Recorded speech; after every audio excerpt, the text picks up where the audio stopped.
I know I'm not who you're expecting. My name is Kaz. Appreciate y'all. Okay, thank you. Appreciate all y'all for being here.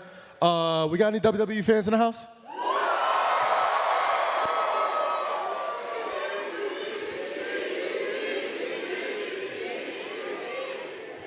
Yeah, I think they're ready. But first and foremost, we got to introduce the host of this incredible panel.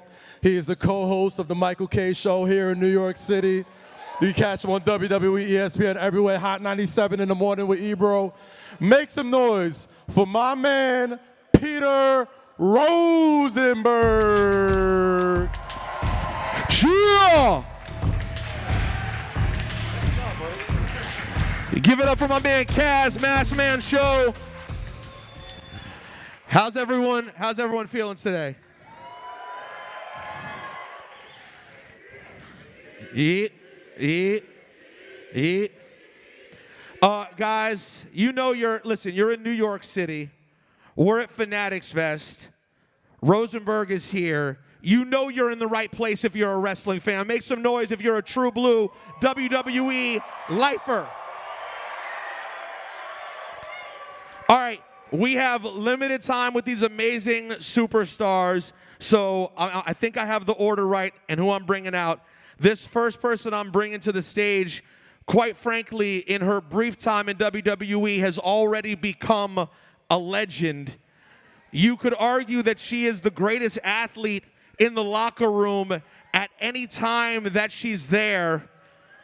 She is an incredible amateur athlete before she got to WWE, and now a multi-time champion.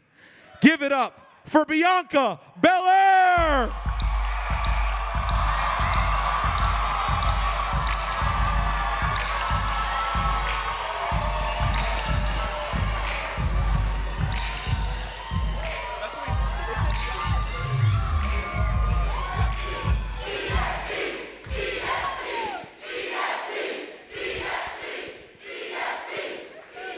They love you.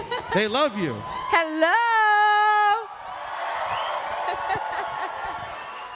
This next person I'm going to bring to the stage again, multi-time champion, has done everything there is to do in the business. He's also one half of one of the greatest tag teams of all time. Give it up for Jey Uso.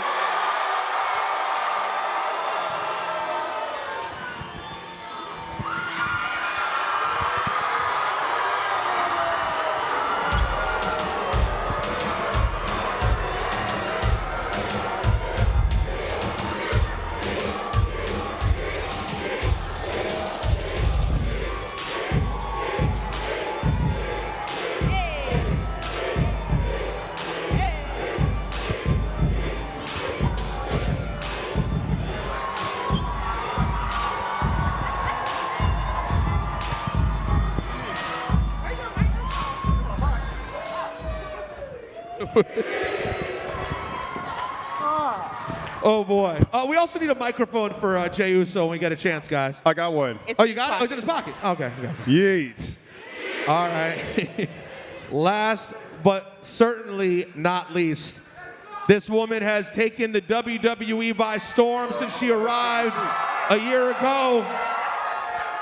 Bianca Belair's tag team partner, one of the craziest athletes in the business today.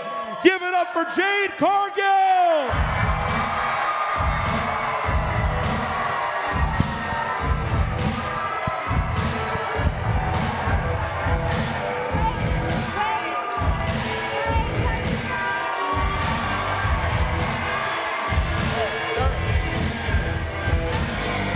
Yeah, sit right here, Jay. Sit by your partner. Yeah. They'll follow you. Wait.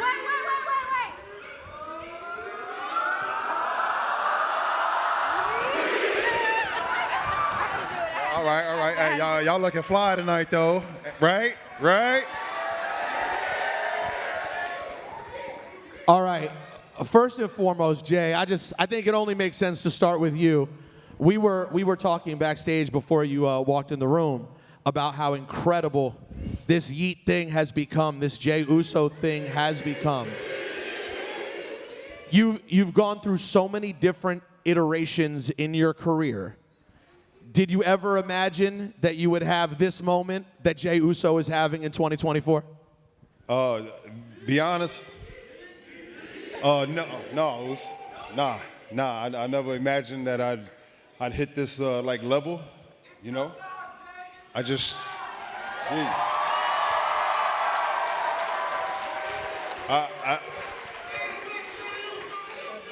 I just show up every week like we always do, and we go to work, man. I really believe though, Yeet, I really believe though hard work really pays off. You know, you hear me, kids? Yeet.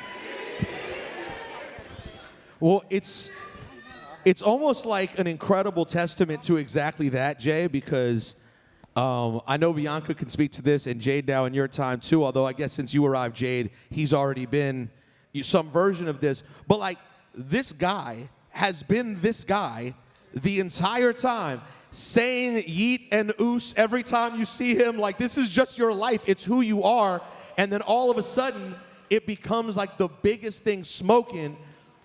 Did you feel like when the Usos when you guys had the incredible series of matches with the New Day, and make some noise for that series of matches, by the way, if you're a...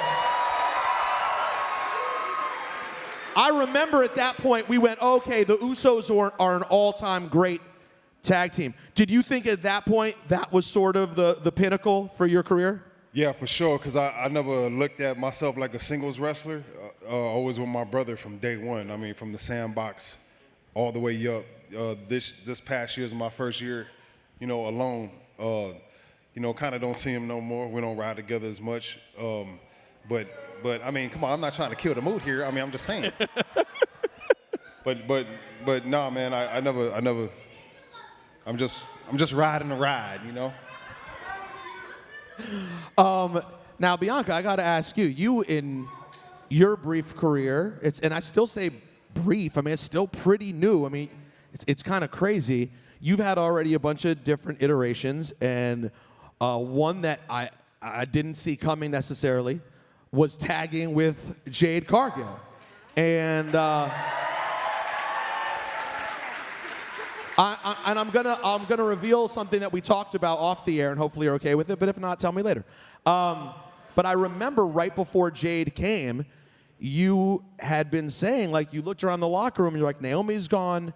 There are not a lot of women of color in this locker room, and black women specifically. And you were just so excited.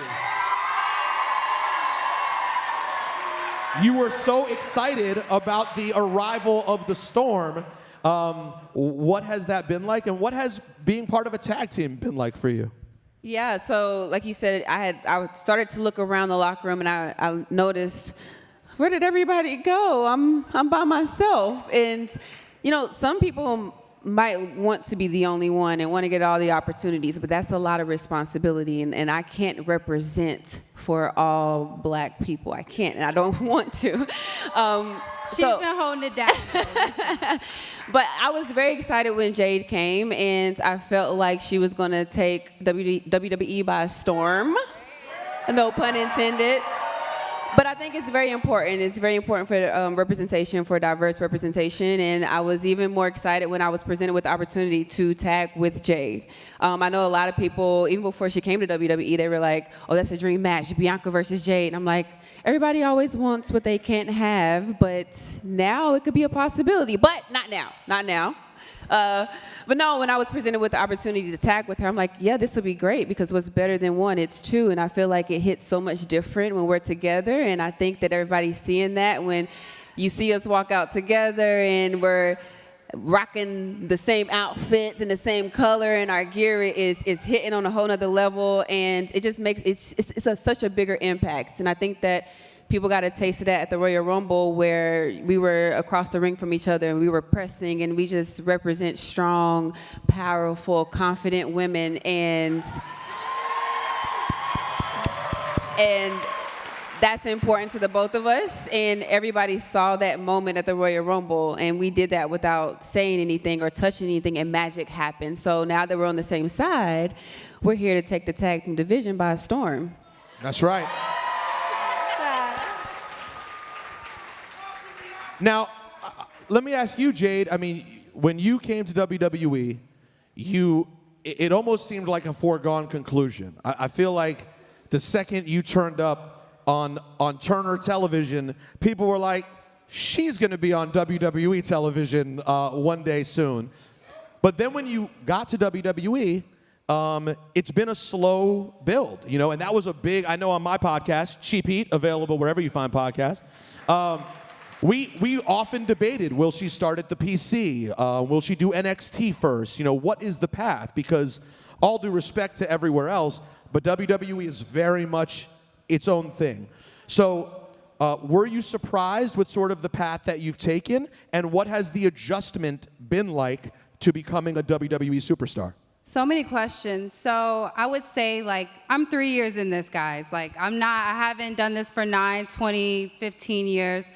And the fact that I was on TV, I had my first match ever on national TV. Like, that's shocking. However, thank you.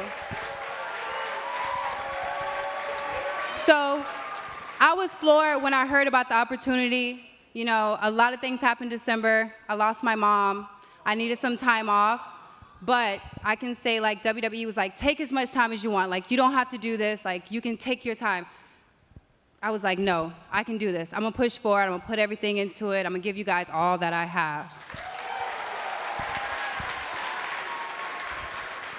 I enjoy this. I have fun. Has it been a transition? Hell yes. I complain to B all the time. She's my other ear. She's like, this is just the start. Get ready for it. And if anything, I have someone I can watch and see how they handle things under pressure. So thank you. So when I got the opportunity, I just got it and ran. It wasn't in the works. It just happened. You don't put a star. I've been on TV before. Why would they not put me on TV? I mean, it's just the optimistics. That's how it works. But I'm a star. But we are stars. But when I got the opportunity to work with B, who would say no? No one would say no. We're going to take this entire tag team division by storm. We're going to be record holders. We're going to do some big things. So you guys just be ready. Now, since it seems like we have a little bit of a theme here of talking about single stars versus being a tag team, and Jay, you are such a legendary tag. And Jay, What did I say, Jay? I said do you ever get sick? Do you ever get sick? Jade or Jay? I said Jay. Oh, okay. You ever get sick of the yeets every time you go to open your mouth, or no? You ever get sick of it, or no? Well, no. Nah, man. How different, Jay, how different is preparation? Like when you get to TV or a PLE, how different is preparation doing it by yourself and without your brother? A huge difference, though, because, you know, you always got somebody with you. Even when I would come out in the entrance, like I'm used to, like Jimmy would always be on my right side, right? So the first couple of times I came out by myself, I would, like, hug the left side of the ramp because, you know, I'm just used to that. Instead of taking the whole, just little things, splitting the drives, you know, miles after the show, all the long miles on the road, you know, now I got to do it by myself. When I would get tired in the ring, I would just tag Jimmy in, and you go. Now I'm in there just, you know, it's just me, Oos. It's just me, Oos. That's right. It is just you, Oos. How important, Jay, how important is Sami Zayn to where you are right now and this entire thing that's happened? Yeah. My dog. But Sammy's a honorary Oos for life, you know, that's for right, sure. That's right. He's the only one on Raw that I high-key trust, and he took me in when I first came to Raw. Sami Zayn's my brother for sure. Yeah, real Oos. And I feel like that time when you and Sami were getting to know each other and there was that like lack of trust, the back and forth that you two had, I really think did a lot for both of who you guys are on television. Yeah, it was borderline real too. I really didn't, in the beginning, I really didn't like him. I didn't. I was like, He's a handful. Sammy's a handful, right? I'm like, how you get in my family locker room first? Like, man, peace out. But he grew on me like he grew on all of us. But yeah, he definitely helped. High key, one of my favorite performers to watch. I like how he acts. I like how he cuts promos. I like the way he moves in the ring. Always learning from everyone. You know, my peers, everyone, anyone in the locker room, from the top to the bottom. We're a real family for sure. And yeah, I mean, sometimes. He can be Uzi for sure. Hey, we're gonna bring it back, Goose. Oh, by far, bruh, by far, that Uzi, that segment when I was That's like, legendary laughing on TV, man, that was the most like coolest and embarrassing moment for me. I didn't know what to do, you know, but it was fun. Have you gone back and watched it again? Or is it like cringe to go back and watch it? No, I don't like watching it. Because there was a couple of times where I was laughing on TV every week. And then I started thinking to myself, man, I'm being unprofessional, I think. But I couldn't help it because when we doing the shots, we're doing them live. They're counting it down, 10, 9, 8, and I'm just standing there. And then I don't know what he's gonna say. But he's like looking at me, trying to make me laugh. My brothers too. It's real hard when I'm with my brothers in there, when I'm, you know, like eye contact with my brothers, and it's hard for me not to smile half the time. You know, especially Solo. Solo can keep a stone cold face, but I'll try to. I know, man. That's man, the tribal gonna get his ass whooped soon, though. Sorry, kids.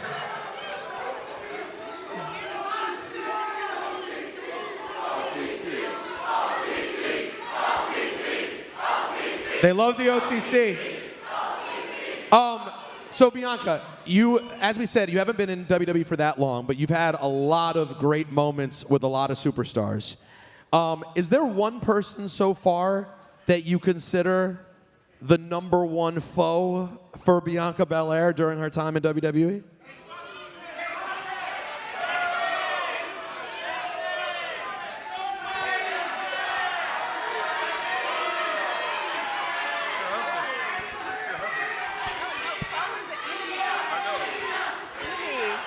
Yes.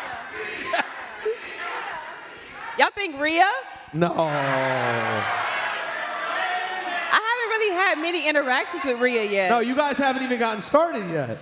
So honestly, my biggest foe.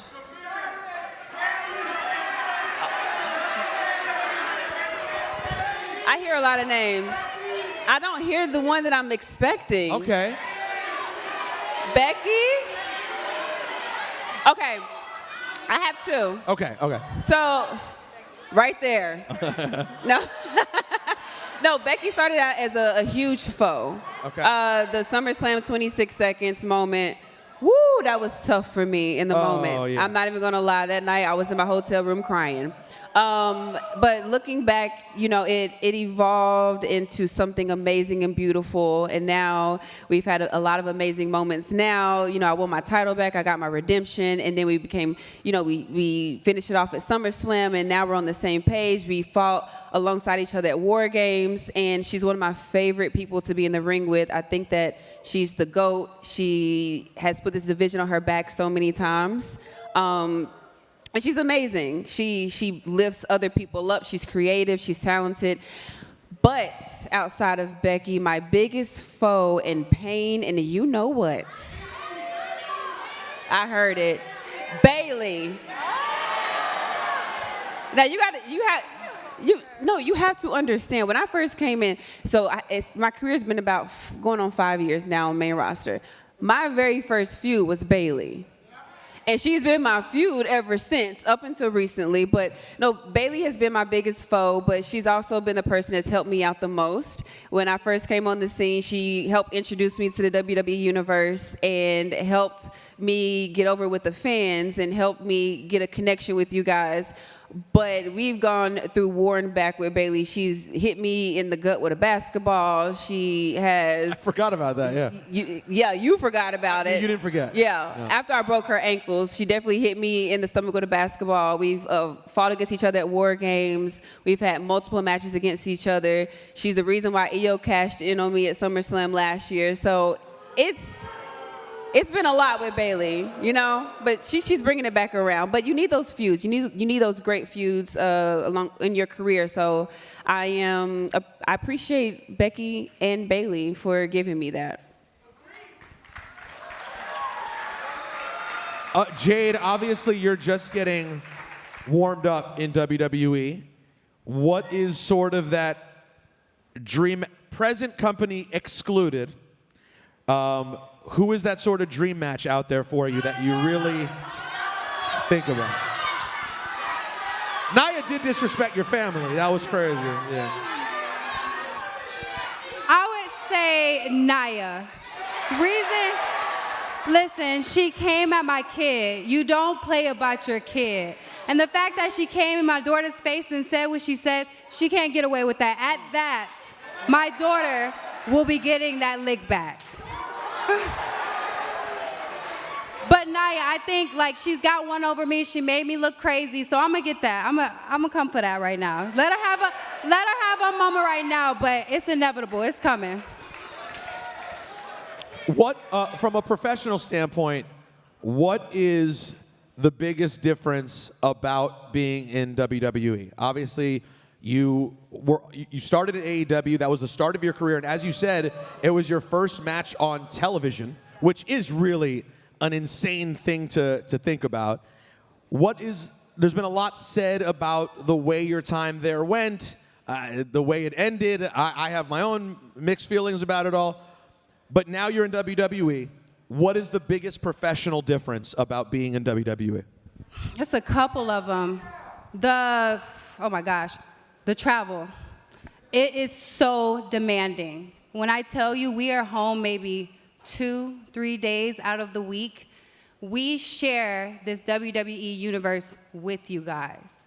Literally, I talk to B all the time, and she said, "You know what? It's gonna pick up. Get ready for it." So not just that, just the mannerisms. The mannerisms are totally different, and I want to make this very clear. I am a proud product of where I came from. Okay, I am. It is what it is. I'm proud of where I am right now. I'm very excited for where I'm gonna go. So it's a lot of things that are different. The travel is different. The demand is different. The PR is different. The accolades are different. It's just a whole nother scale, and I'm just appreciative to be here right now.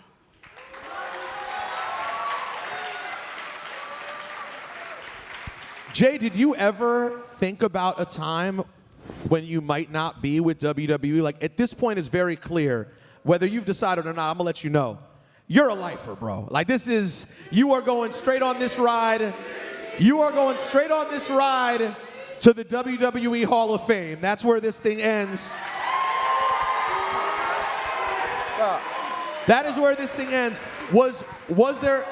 Did you always know that you would be a career WWE person, or did you think, hey, maybe one day I'll do the Indies, maybe one day I'll go to Japan? Was any of that stuff out there for you? Yeah, I really almost thought every year I'd get fired. You know, I started main roster 2010. I'll be 15 years, May 25th, coming up. Wow. Yeah, but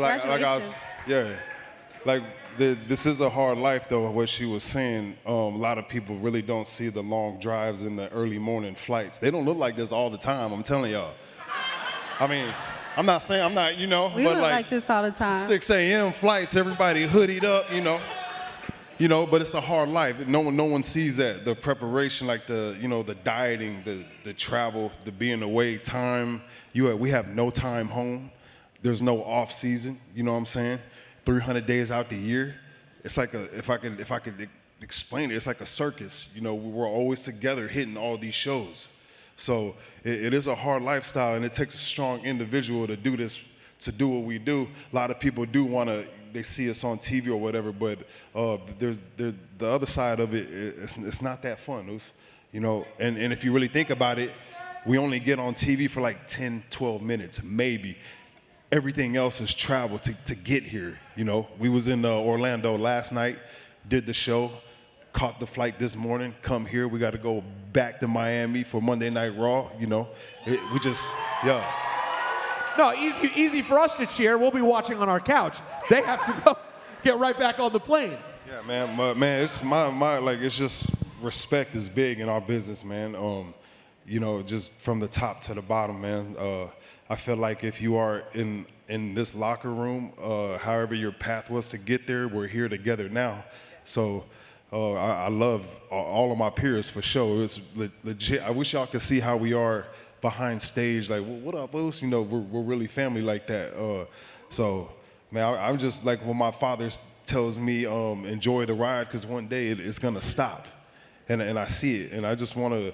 I'm happy and humbled that I really do get to do this with my real family, my brothers. Still, I know we booing solo, okay, but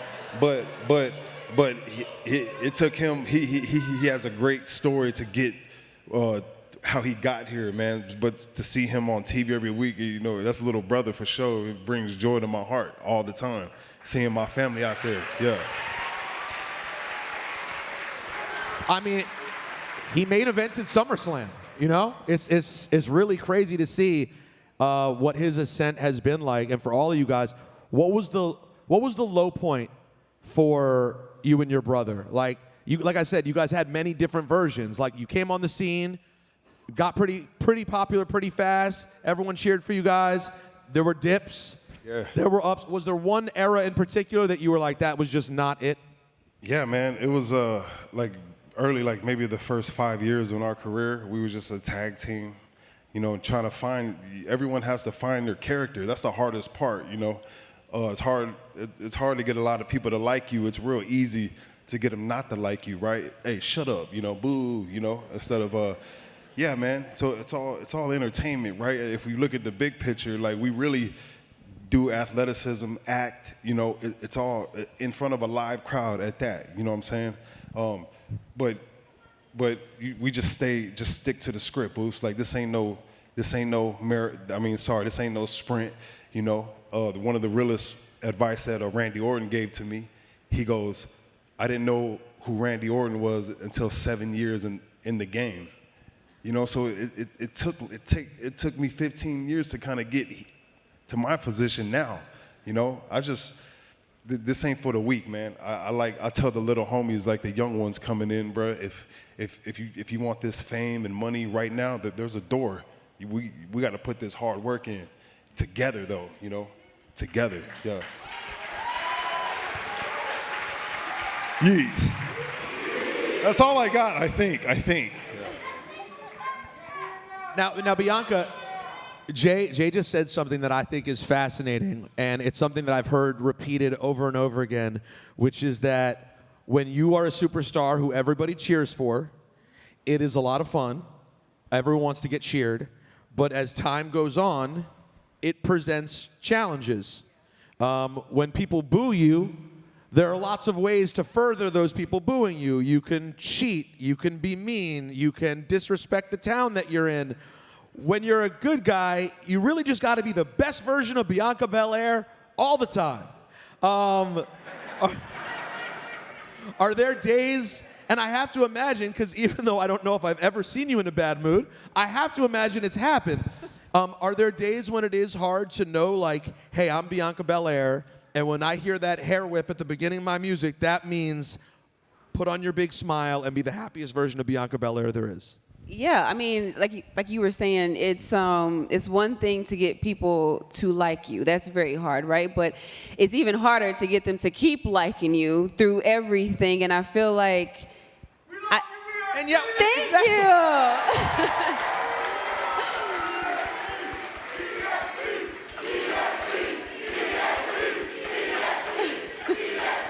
A good catchphrase does help. Yeah. It does.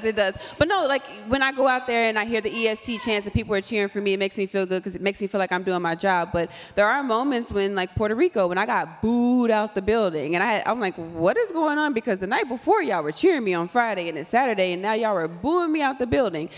But I mean, maybe they were a little bit of haters. No, but in my mind, I was like, listen, as long as they're making noise, that's all that matters. And I'm going to fight through it, and we'll see what happens from here on out. But being a good guy, you have to keep pushing through. And it's really hard. I feel, in my opinion, I feel like it's very hard to be a good guy for a very long period of time. I feel like the bad guys, they can kind of do whatever they want. Like you said, they can cheat, they can be mean, and they can get booed. And if they get booed, they're doing their job. Or they might do really cool moves, and they come out and they might get cheered, and then people just say, oh, they're just over. So they can kind of do whatever they want. Right? But a good guy, if you get cheered, you're doing your job. If you get booed, oh, they're done, or they need to turn heel, or nobody likes them anymore. So you have to be very innovative. You have to really connect with the fans, and you have to sometimes smile through it all, but you also have to get with the program sometimes. Like if somebody is cheating,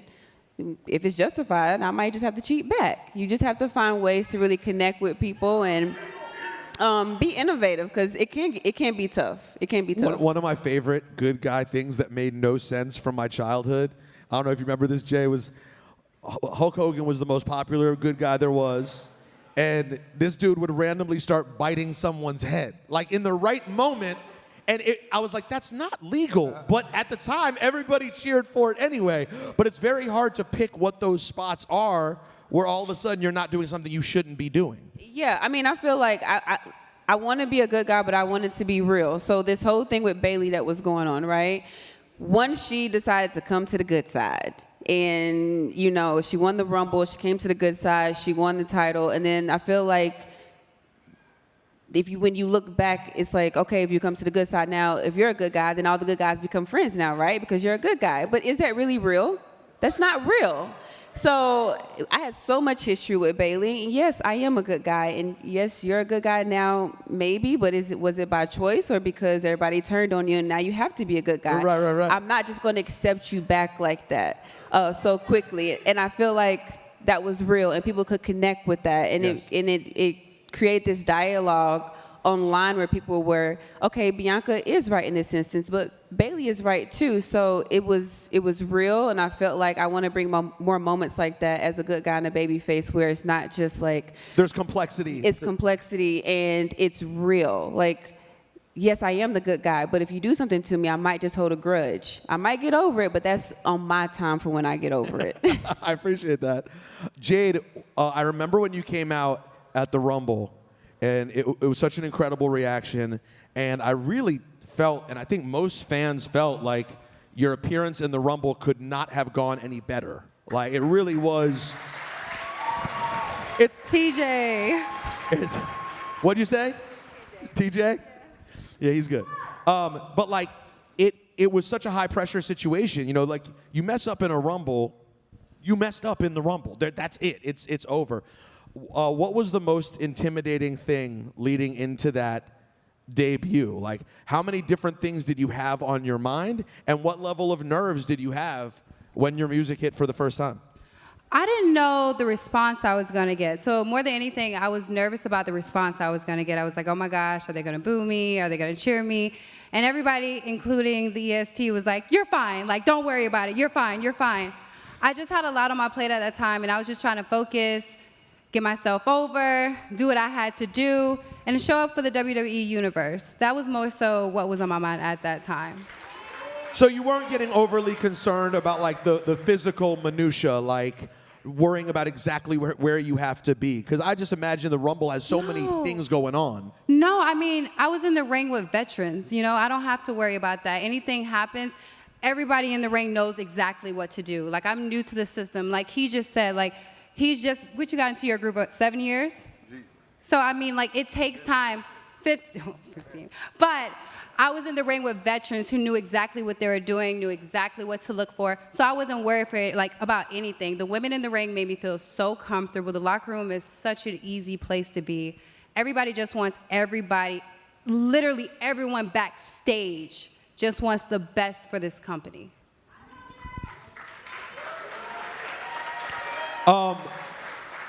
Before we wrap up here, Jay, I feel like I'd be remiss to not mention we lost Afa yesterday. We've now lost Afa and Sika in the last couple of months, and I just wanted to give you a moment to sort of speak on their level of influence, really in the business in general. I mean, you talk about beyond the bloodline and everything with your family, just the level of influence they had in the tag team division overall and so many different people's careers. What can you say about Afa and Sika? Yeah, they're the ones who set the table, right? Right, you know what I'm saying? They set the table. If it wasn't for them or High Chief Peter Maivia, none of the family tree grows. You know what I'm saying? So, man, my family is going through like some hard times right now, man. But, man, wrestling just gives us hope, man. You know, love, bro. Yeah, but man, just being around this atmosphere, man, it'll help heal my family in these times, man. I like last night's SmackDown. You know, if y'all didn't see it though, we had the whole bloodline. Roman Reigns was back, and I'm in there watching it. You know, even though you know, we was hugging each other earlier, man, just you okay, checking in on each other, man. And then we wipe our tears and we go out there and we go to work and do our thing. But I'm just humble, man. I like to keep the legacy going, man. Like yeah, love. But I feel like, yeah. I feel like my family, like my brother Jimmy, Roman, Solo, like we got the torch now. You know what I'm saying? And yeah. And man, I feel like my family is running WWE like we've always have. You know what I'm saying? Yeah. Yeet. It has to be pretty amazing that, you know, God bless Afa and Sika, but when they passed the last couple of years, like their family and their lineage, and in the case of Roman's case, you know, Sika's son, like literally the biggest act in all of WWE has been your family. That's a pretty amazing thing for them, and well-deserved. All right, what do you guys have left today? Bianca, have you already done what you're doing, or you still have people to meet and pictures today? Do you guys have things to do? I think I have one more thing with 2K. Okay. I met a lot of you guys earlier and got to sign some things and take some pictures. So it's been a great day. This has been an amazing day. I was just telling Jade that when I get to do these meet and greets and I get to meet the fans, you guys put me in such a great mood. I don't know about you, but we haven't gotten a lot of sleep since last night at SmackDown, hardly any. So we were super, super tired this morning, but you guys have given me so much energy today. Like, your energy is just amazing. So thank you for today. Jay, do you have anything left? No, I mean, like she said, like, what did he get? 3 hours of sleep last night? This 2 hours and got on the first flight out. But it's all for you guys. Like, you guys show us exactly why we do this. You show up, you show out, and we're excited to be here today. Jay, Jade, Bianca, thank you guys so much. We appreciate you. We appreciate you guys so much. Fanatics Fest, thank you so much for having us. Give it up for Jay, Jade, and Bianca Belair.